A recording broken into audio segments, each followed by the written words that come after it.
الحمد لله وكفى والصلاة والسلام على سيد الرسل وخاتم الأنبياء.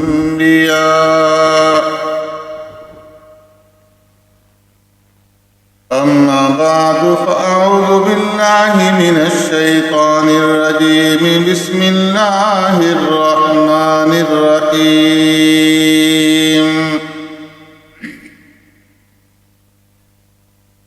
من يشفع شفاعة حسنة يكن له نصيب منها ومن يشفع شفاعة سيئة يكن له كفل منها وكان الله على كل شيء مقيتا. صدق الله مولانا العظيم. يا رب صل وسلم دائما أبدا على حبيبك خير الخلق كلهم. هو الحبيب الذي ترجى شفاعته لكل حول من الأهوال مقتحم.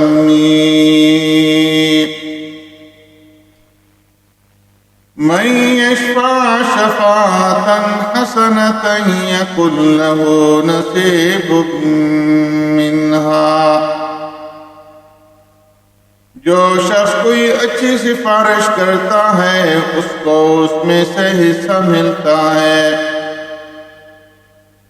ومن يشفع شفاعة سيئة يكن له كفل منها.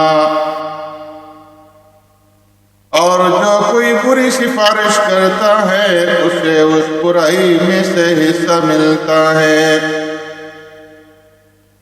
وَكَانَ اللَّهُ عَلَى كُلِّ شَيْءٍ مُقِيتًا.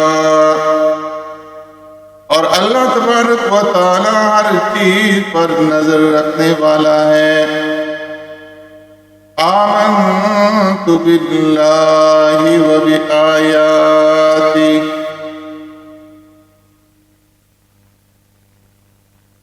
میرے معزز سامعین و ناظرین، آج کی دنیا میں جمہوریت کے نام پر مختلف ممالک کے اندر انتخابات ہوتے ہیں جس میں ضلعی سطح کے انتخابات بھی ہیں، صوبائی سطح کے بھی اور قومی سطح کے بھی.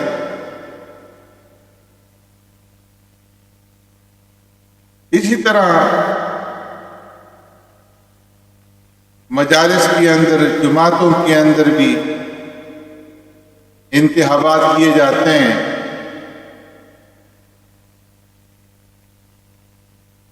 جمہوریت کے نام پر اور انتخابات کے نام پر جو کھیل کھیلا جاتا ہے، اس میں کہیں تو اپنی زور، اپنی طاقت دکھلائی جاتی ہے، زور اور جبر کے ذریعے سے ووٹ حاصل کیا جاتا ہے، اور کہیں بے پناہ دولت خرچ کی جاتی ہے اور مال اور دولت کے بلبوتے کے اوپر ووٹ جو ہے وہ لیا جاتا ہے، اور کہیں غنڈہ گردی دکھا کر کے، طاغوتی وسائل کا استعمال کر کے چند روزہ مرہون اسمبلی کا ممبر بننے کا اعزاز حاصل کیا جاتا ہے، جس کے نتائج ہر وقت ہم اپنی آنکھوں کے سامنے دیکھتے ہیں۔ یہ جو خرابی ہے، اس خرابی کو ملک و ملت میں رہنے والے جو سمجھدار انسان ہیں اور ملک اور قوم کے ہمدرد ہیں، وہ اپنی طاقت کے مطابق اس کی اصلاح کی فکر میں لگے رہتے ہیں، لیکن عام طور پر اس کو ہار جیت کا کھیل اور ان انتخابات اور ووٹ کے استعمال کو خاص دنیاوی دھندہ سمجھ کر کے ووٹ کاسٹ کیے جاتے ہیں، ووٹ دیے جاتے ہیں، اور لکھے پڑھے دیندار مسلمانوں کو بھی اس طرف توجہ نہیں ہوتی کہ یہ صرف دنیاوی نفع اور نقصان کا کھیل نہیں ہے۔ اس کا نقصان جو ہے وہ صرف دنیاوی آبادی یا بربادی تک محدود نہیں ہے، بلکہ اس کے پیچھے کچھ طاعات ہیں اور کچھ معصیت ہیں۔ ووٹ کا استعمال گناہ بھی ہے اور ثواب بھی ہے، جس کے اثرات اس دنیا کے بعد بھی اگلے جہان میں ہمارے لیے گلے کا ہار، عذاب جہنم کی شکل کے اندر بنے، یا پھر یہ ووٹ ہمارے درجات جنت اور نجات آخرت کا سبب بنے۔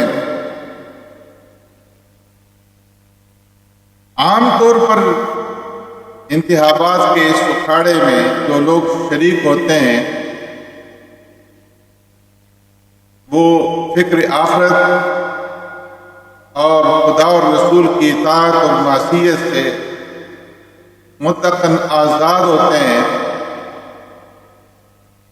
ایسے لوگوں کے سامنے قرآن اور احادیث کا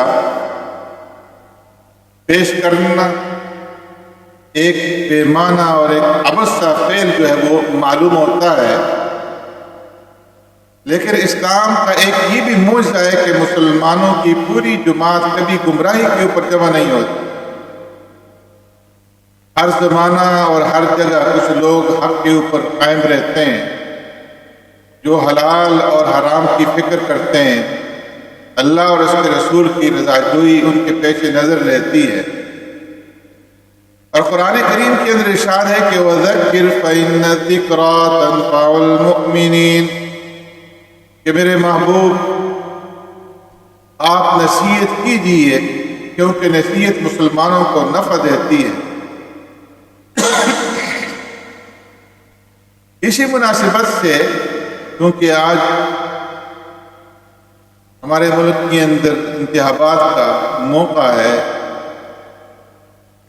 تو حضرت مولانا مفتی محمد شفیع رحمۃ اللہ تعالی علیہ نے ووٹ کی شرعی حیثیت کے بارے میں جو کچھ تعریف فرمایا ہے،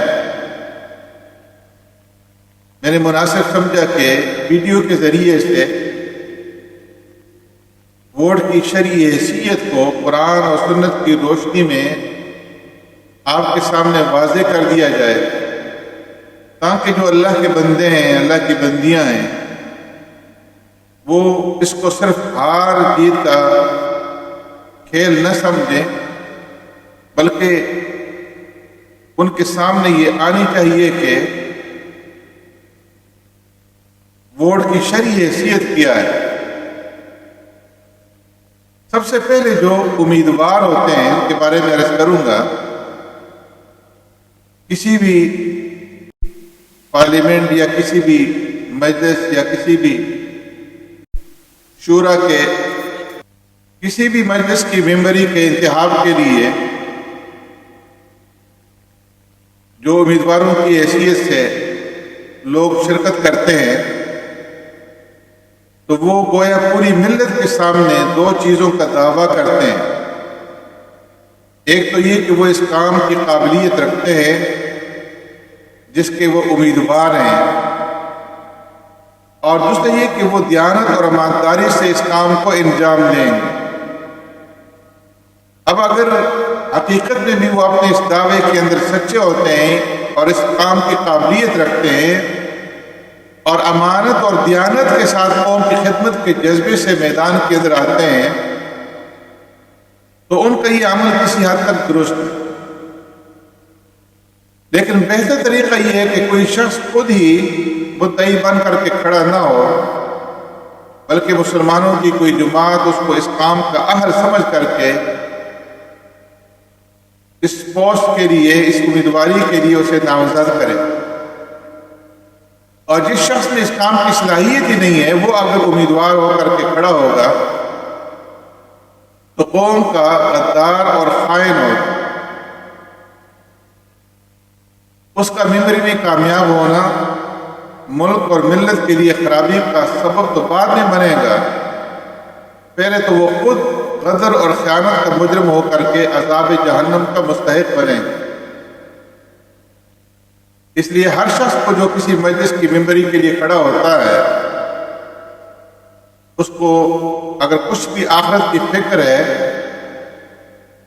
تو وہ اس میدان میں آنے سے پہلے خود اپنا جائزہ لے اور یہ سمجھ لے کہ اس ممبری سے پہلے تو اس کی ذمہ داری صرف اپنی ذات تک اور اپنے اہل و عیال تک، اپنے گھر تک محدود تھی، لیکن بنص حدیث ہر شخص اہل عیال کا ذمہ دار ہے۔ اب کسی مجلس کی ممبری کے بعد جتنی خلق خدا کا تعلق اس مجلس سے، اس علاقے سے وابستہ ہوگا، ان سب کی ذمہ داری کا بوجھ بھی اس کے گردن کے اوپر آتا ہے، اور وہ انسان، وہ امیدوار دنیا اور آخرت میں اس ذمہ داری کا مسئول اور جواب دہ۔ کسی بھی امیدوار کو ووٹ دینے کے لیے حضور قرآن اور حدیث چند اس کی حیثیتیں، ووٹ کی ایک حیثیت شہادت اور گواہی کی ہے کہ ووٹر جس شخص کو اپنا ووٹ دے رہا ہے اس کے متعلق اس بات کی گواہی دے رہا ہے کہ یہ شخص اس کام کی قابلیت رکھتا ہے اور دیانت اور امانت بھی رکھتا ہے۔ اگر حقیقت اس شخص کے اندر یہ صفات نہیں ہے اور ووٹر جانتے ہوئے اس کو ووٹ دیتا ہے تو وہ ایک جھوٹی شہادت اور جھوٹی گواہی دیتا ہے، جو کہ سخت کبیرہ گناہ اور دنیا اور آخرت کے اندر وبال ہے۔ بخاری شریف کی حدیث ہے کہ پیارے پیغمبر صلی اللہ علیہ وسلم نے ارشاد فرمایا کہ جھوٹی گواہی دینا یہ شرک کے ساتھ برابر ہے اور کبائر میں ہے۔ پیارے پیغمبر صلی اللہ علیہ وسلم نے اس کو کبائر میں شمار فرمایا ہے۔ اور ایک دوسری حدیث میں جھوٹی شہادت کو اکبر الکبائر فرمایا ہے، یعنی بڑے گناہوں میں سے بھی بڑا گناہ۔ اس لیے جس حلقہ میں چند امیدوار کھڑے ہوں اور ووٹر کو یہ معلوم ہے کہ قابلیت کے اعتبار سے اور دیانت کے اعتبار سے فلاں آدمی قابل ترجیح ہے، اور وہ اس کو چھوڑ کر کے کسی دوسرے کو ووٹ دیتا ہے جو اس قابل نہیں ہے تو وہ اس اکبر الکبائر میں اپنے آپ کو مبتلا کرتا ہے۔ اب ووٹ دینے والا اپنی آخرت اور انجام کو دیکھ کر کے ووٹ دے، صرف رسمی روایات یا کسی لالچ کے اندر آ کر کے یا کسی خوف کی وجہ سے یا کسی کی محبت میں آ کر کے اس کو ووٹ دے کر کے اپنے آپ کو وبال کے اندر مبتلا نہیں کرنا چاہیے۔ دوسری حیثیت ووٹ کی شفاعت اور سفارش کی ہے کہ ووٹر اس کی نمائندگی کی سفارش کرتا ہے۔ اس سفارش کے بارے میں قرآن کریم کا ارشاد ہے کہ ہر ووٹر کو اپنے سامنے رکھنا چاہیے۔ وَمَن يَشْفَعْ شَفَاعَةً حَسَنَةً يَكُن لَّهُ نَصِيبٌ مِّنْهَا، کہ جو شخص اچھی سفارش کرتا ہے اس میں اس کو بھی حصہ ملتا ہے۔ وَمَن يَشْفَعْ شَفَاعَةً سَيِّئَةً يَكُن لَّهُ كِفْلٌ مِّنْهَا، اور جو شخص بری سفارش کرتا ہے تو اس کو بھی اس میں سے حصہ ملتا ہے۔ اچھی سفارش یہی ہے کہ قابل اور دیانتدار آدمی کی سفارش کرے، جو اللہ کی مخلوق کے حقوق صحیح طریقے پر ادا کرے، اور بری سفارش یہ ہے کہ نااہل اور نالائق اور فاسق اور ظالم کی سفارش کر کے اس کو خلق خدا کے اوپر مسلط کرے۔ اس سے معلوم ہوا کہ ہمارے ووٹوں کا جو کامیاب ہونے والے ہیں امیدوار، ہمارے ووٹوں کی وجہ سے جو ان کو اقتدار ملے گا اور جو کامیاب ہوں گے، جو اسمبلی کے اندر پہنچیں گے، تو وہ اپنے 5 سالہ دور میں جتنے بھی نیک یا برے عمل کریں گے اس کے ان نیک اور برے اعمال کے اندر بھی برابر کے ہم بھی جو ہے حصہ دار سمجھے جائیں گے۔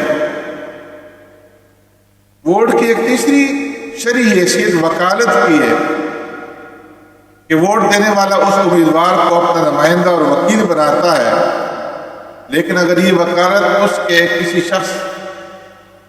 کسی شخصی حق کے متعلق ہوتی اور اس کا نفع نقصان صرف اس کی ذات کو پہنچتا تو اس کا یہ خود ذمہ دار ہوتا، مگر یہاں ایسا نہیں، کیونکہ یہ وکالت ایسے حقوق کے متعلق ہے کہ جن میں اس کے ساتھ پوری قوم شریک۔ اس لیے اگر کسی نااہل کو اپنی نمائندگی کے لیے ووٹ دے کر کامیاب بنایا تو پوری قوم کے حقوق کو پامال کرنے کا گناہ بھی اس کی گردن کے اوپر رہے گا۔ خلاصہ یہ ہے کہ ہمارا ووٹ 3 حیثیتیں رکھتا ہے۔ ایک حیثیت شہادت کی ہے، دوسری سفارش کی، اور تیسرے حقوق مشترکہ میں وکالت۔ تینوں حیثیتوں میں جس طرح نیک، صالح، قابل آدمی کو ووٹ دینا یہ موجب ثواب ہے اور اس کے ثمرات کو ملنے والے ہیں، اسی طرح نااہل اور غیر دیندار شخص کو ووٹ دینا یہ جھوٹی شہادت اور گواہی ہے اور بری سفارش بھی ہے اور ناجائز وکالت بھی۔ اور اس کے جو تباکم اثرات اور ثمرات نکلیں گے تو وہ ووٹ دینے والے کے نامہ اعمال کے اندر بھی لکھے جائیں گے۔ قرآن اور سنت کی روح سے یہ بات واضح ہو گئی کہ نااہل، ظالم، فاسق اور غلط آدمی کو ووٹ دینا گناہ عظیم ہے۔ اسی طرح ایک اچھے، نیک اور قابل آدمی کو ووٹ دینا ثواب عظیم ہے، بلکہ ایک فریضہ شرعی ہے۔ قرآن کریم نے جیسے جھوٹی شہادت کو حرام قرار دیا ہے، اسی طرح سچی شہادت کو واجب اور لازم فرمایا ہے۔ فرمایا کونوا قوامین للہ شہداء بالقسط، اور دوسرے مقام پہ فرمایا کونوا قوامین بالقسط شہداء للہ۔ ان دونوں آیتوں میں مسلمانوں پر فرض کیا ہے کہ سچی شہادت سے جان نہ چرائیں، اللہ تبارک و تعالیٰ کے لیے ادائیگی شہادت کے واسطے کھڑے ہو جائیں، سچی گواہی دیں۔ اور سورہ طلاق کے اندر فرمایا وَأَقِیمُوا الشَّهَادَةَ لِلَّهِ، اللہ کے لیے سچی شہادت کو قائم کرو۔ ایک آیت کریمہ میں ارشاد فرمایا کہ سچی شہادت کا چھپانا حرام اور گناہ ہے۔ فرمایا وَلَا تَكْتُمُوا الشَّهَادَةَ وَمَن يَكْتُمْهَا فَإِنَّهُ آثِمٌ قَلْبُهُ، یعنی شہادت کو نہ چھپاؤ، اور جو چھپائے گا اس کا دل گناہ گار ہے۔ ان تمام آیات نے مسلمانوں پر یہ فریضہ عائد کر دیا ہے کہ سچی گواہی سے جان نہ چرائیں، ضرور ادا کریں۔ جو لوگ دیندار ہیں، امانتدار ہیں، ان کے حق میں اپنا ووٹ جو آپ کی گواہی ہے اس کو ضرور ادا کریں، اور اس گواہی سے پیچھے نہ ہٹیں۔ یہ نہ کہیں کہ ہم نے ووٹ استعمال نہیں کرنا، کسی کو بھی نہیں دینا۔ آج یہ خرابیاں انتخابات میں پیش آ رہی ہیں، اور ان کی بڑی وجہ یہ ہے کہ نیک صالح حضرات عموماً ووٹ دینے سے پرہیز کرتے ہیں، گریز کرتے ہیں، بچتے ہیں، پیچھے ہٹتے ہیں، جس کا لازمی نتیجہ جس کا ہم مشاہدہ کر رہے ہیں کہ عموماً اقتدار کے اندر ایسے لوگ آ جاتے ہیں کہ جو دیندار نہیں ہوتے، جو چند ٹکوں میں خرید لیے جاتے ہیں، اور ان لوگوں کے ووٹوں سے جو نمائندے پوری قوم پر مسلط ہوتے ہیں، وہ ظاہر ہے کہ کس کماش کے اور کس کردار کے لوگ ہوں گے۔ اس لیے جس حلقہ میں بھی کوئی امیدوار قابل اور نیک معلوم ہو، دیندار معلوم ہو، اسے ووٹ دینے سے گریز کرنا بھی شرعی جرم اور پوری قوم اور ملت پر ظلم کے مترادف ہے۔ اور اگر کسی حلقہ میں کوئی بھی امیدوار آپ کی نگاہ کے اندر صحیح، قابل اور دیندار معلوم نہیں ہوتا، تو پھر ایسی صورت میں ان امیدواروں کے اندر دیکھیں کہ ایک آدمی صلاحیت کے اعتبار سے اور خدا ترسی کے اعتبار سے دوسروں کی نسبت اگر بہتر ہے تو اسی کو غنیمت سمجھ کر کے اس کو ووٹ دیں، اور تقریر شر اور تقریر ظلم کی نیت سے اس کو بھی ووٹ دینا جائز بلکہ مستحسن ہے۔ جس طرح کہ نجاست کے پورے ازالے پر قدرت نہ ہونے کی صورت میں تقلیل نجاست کو اور پورے ظلم کو دفع کرنے کا اختیار نہ ہونے کی صورت میں تقلیل ظلم کو فقہاء نے جائز فرمایا ہے۔ خلاصہ یہ کہ انتخابات میں ووٹ کی شرعی حیثیت کم از کم ایک شہادت کی ہے، جس کا چھپانا بھی حرام ہے اور اس میں جھوٹ بولنا بھی حرام، اس پر کوئی معاوضہ لینا بھی حرام، اور اس کو ایک میں سیاسی اور ہار جیت کا کھیل سمجھنا بھی بہت بڑی بھاری غلطی ہے۔ آپ جس امیدوار کو ووٹ دیتے ہیں، شرعاً آپ اس کی گواہی دیتے ہیں کہ یہ شخص اپنے نظریے، اپنے علم، اپنے عمل اور دیانتداری کے اعتبار سے اس کام کا، اس سیٹ کا، اس عہدے کا اہل ہے، اور یہ دوسرے امیدواروں سے بہتر ہے جس کے لیے یہ انتخابات ہو رہے ہیں۔ اس حقیقت کو سامنے رکھیں تو اس کے جو نتائج نکلتے ہیں ان میں سے ایک یہ کہ آپ کے ووٹ اور شہادت کے ذریعے جو نمائندہ کسی اسمبلی میں پہنچے گا، وہ اس سلسلے میں جتنے بھی اچھے یا برے اقدامات کرے گا، ان کی ذمہ داری آپ پر بھی عائد ہوگی، آپ بھی اس کے ثواب یا اس کے گناہ اور اس کے عذاب میں شریک ہوں گے۔ دوسری بات معلوم ہوئی کہ یہ معاملہ خاص طور پر یاد رکھنے کا ہے کہ یہ شخصی معاملات میں کوئی غلطی بھی ہو جائے تو اس کا اثر بھی شخصی اور محدود ہوتا ہے، ثواب اور عذاب بھی محدود ہوتا ہے۔ قومی اور ملکی معاملات سے پوری قوم متاثر ہوتی ہے، اور اس کا ادنا نقصان بھی بعض اوقات پوری قوم کی تباہی کا سبب بن جاتا ہے، ملک کی تباہی کا سبب بن جاتا ہے۔ اس لیے اس کا ثواب اور عذاب بھی بہت بڑا ہے۔ اور تیسری بات اور تیسرا نچوڑ بات کا یہ نکلا کہ سچی شہادت کا چھپانا قرآن کی روح سے حرام ہے۔ اس لیے آپ کی حلقہ انتخاب میں اگر کوئی صحیح نظریے کا حامل دیانتدار انسان کھڑا ہے تو اس کو ووٹ دینے میں کوتاہی نہ کریں، اگر کوتاہی کریں گے تو یہ گناہ کبیرہ ہے۔ اور چوتھی بات یہ معلوم ہوئی کہ جو امیدوار نظام اسلامی کے خلاف کوئی نظریہ رکھتا ہے اس کو ووٹ دینا ایک جھوٹی شہادت ہے جو گناہ کبیرہ ہے۔ ووٹوں کو پیسوں کے معاوضے میں دینا بدترین قسم کی رشوت ہے، اور چند ٹکوں کی خاطر اسلام اور ملک سے بغاوت ہے۔ دوسروں کی دنیا بنوانے کے لیے اپنا دین قربان کر دینا کتنے ہی مال اور دولت کے بدلے میں ہو، یہ کوئی دانش مندی اور عقل مندی نہیں ہو سکتی۔ پیارے پیغمبر صلی اللہ علیہ وسلم نے فرمایا کہ وہ شخص سب سے زیادہ خسارے میں ہے جو دوسرے کی دنیا کے لیے اپنا دین کھو بیٹھے۔ اللہ تبارک و تعالی ہمیں صحیح طریقے سے شریعت کے احکامات کے مطابق اپنا ووٹ استعمال کرنے کی توفیق نصیب فرمائے۔ سبحانک اللہم و بحمدک، نشہد ان لا الہ الا انت، نستغفرک و نتوب الیک۔